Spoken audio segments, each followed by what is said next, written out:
Okay, I don't have bias against any particular culture or genre of music, etc., etc. Though I have, strong objections to music per se, though there's some scholarly discussion about it, but I will show you what I'm convinced of.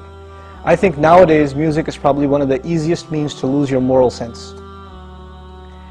Music is audio pornography today.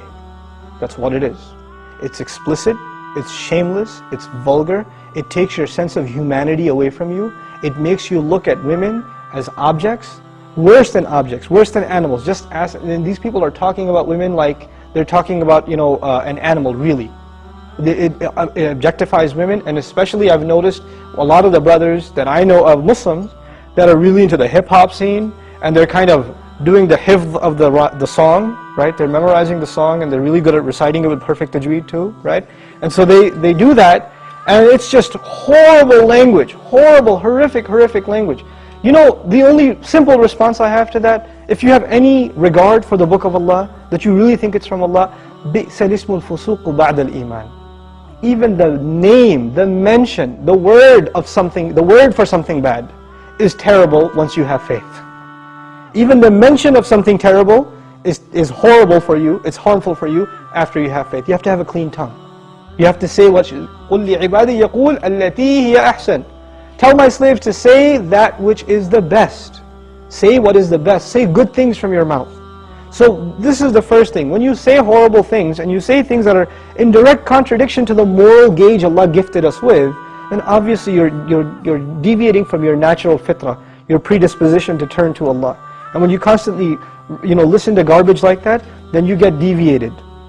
And you don't find pleasure except in disobedience to Allah, and that's a sign of a sick heart.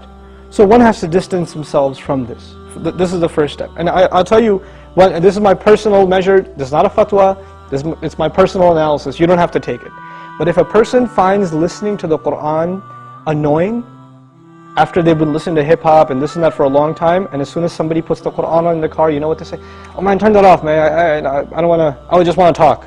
And they immediately, they get a little annoyed when they hear the Qur'an. That actually means the shayateen have taken over. And they're constantly making waswas out of this person. Because what do the shayateen hate the most? Yes, they hate the Qur'an. They hate the word of Allah. They flee, it hurts them. So you know what they do? Because this person has let the shayateen, the devils, into his heart, they start pinching at his heart when he hears Qur'an, and he says, I don't want to hear this. Right? It's like surgery, it's like pulling a tooth for this person. This happens. When you try to give this person a reminder from Allah's word, they get annoyed by it, like agitated, like an allergic reaction. Why? Because they've let the shayateen in. To let them out, the first thing you got to do is stop supplying them with fuel. This is fuel. This useless wasting of time, this is fuel for shaitan. They love that you waste your time. They love it. Because the one asset, the one piece of wealth Allah gave every human being is time.